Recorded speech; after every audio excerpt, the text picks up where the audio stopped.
We break the hops open, and because it's an oil gland, we want to get those oils a little bit warmed up. So we simply take the hops and we start to rub it between our hands and create some friction. And that smells great. I wish you could smell this, but it's not scratch and sniff.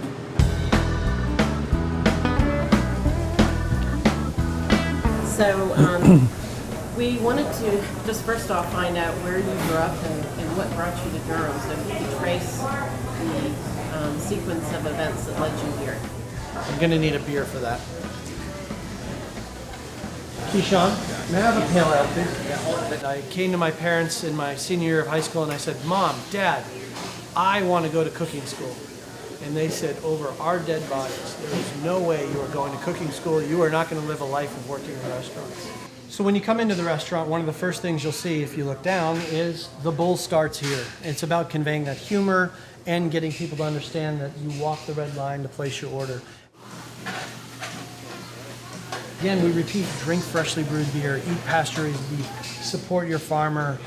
Everything is made in-house, fresh. It's really about having that message and creating this experience that we call the BCBB experience. Behind the glass, we have the brewery. This is where the magic happens. This is like Willy Wonka's factory right here. We have a 7-barrel brew house.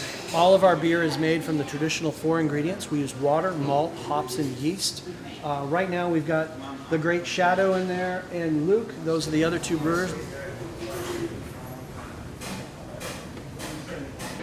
I came into Bull City Burger and Brew today so that I could pick up some growlers. It's my dad's 60th birthday, and we're taking him fly fishing for the weekend and wanted to make sure we had some local beers that Seth makes that are so good for our trip.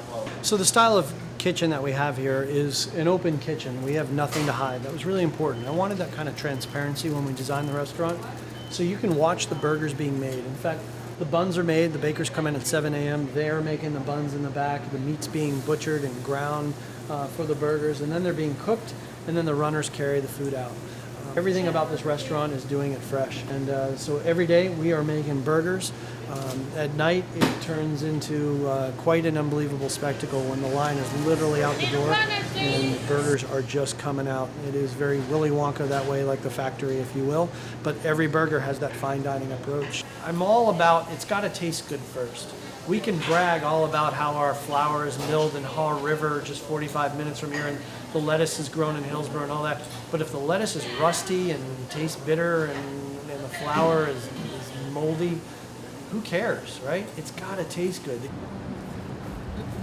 Just harvested that pepper. That is a banana pepper. We've got chilies in here, serranos, fresh basil, all kinds of great stuff coming through the garden this year. We like to grow as much as we can. In just a small area with raised beds, you can grow a lot of food. So when we need something, we go to the farmer's market. We have now a lot of farmers that we work with. We can call them up or email them and say, hey, we're looking for this, or what are you harvesting this week? That becomes toppings on the veggie burger of the week.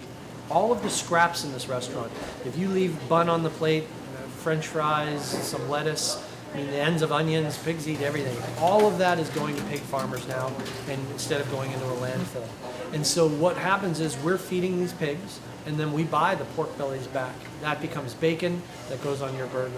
And that's that energy cycle, churning things locally, keeping the carbon footprint low. The pigs love it. We will not have corn-fed beef in this restaurant.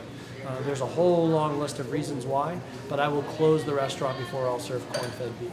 I call it giving the beef sermon. I preach the gospel of pasture-raised beef. Usually at the end of a food tour, I can get an amen out of everybody once they've tried their burger.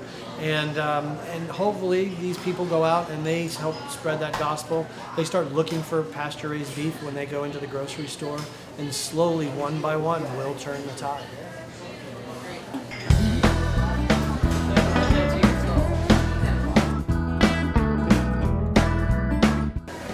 Beef is in my blood. So much time, so little to do. Strike that, reverse it.